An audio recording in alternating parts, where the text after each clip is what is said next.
This is tip 23 for Grow Thyme, and today's tip is all about how to make your own compost.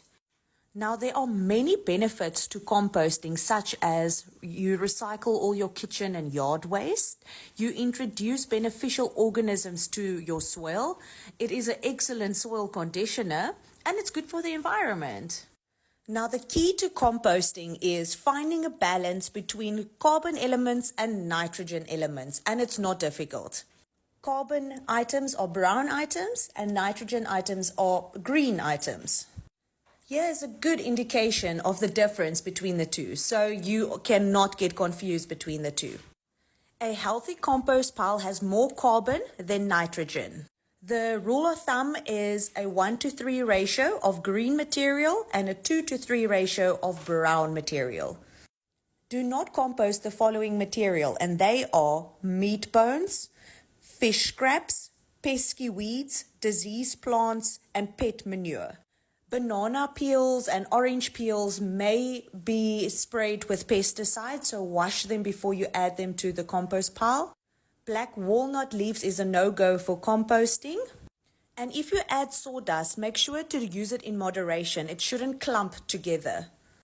Here is a good indication of how to start your compost pile by starting with a bare layer of soil, and then you lay twigs or straws on top of that, and then you add your composting materials. And you can add various levels of this, and if you want to, you can add a cover on top of your compost pile. And just to close off this video, remember the bulkiness of the brown materials allows oxygen to penetrate and nourish the organisms that live in the compost. Too much nitrogen will make the pile dense, smelly, and it will slow the decomposition.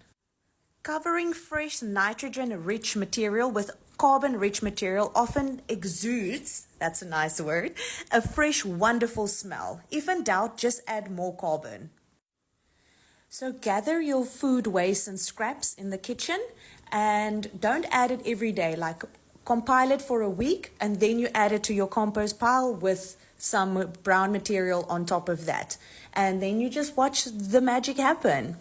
And while you are gathering enough waste, you can, for instance, take your banana peels and add it to some water to make potassium water. And then after that, take the peels out and put it in your compost pile and give your potassium water to plants that is potassium deficient or just needs a little bit of extra love.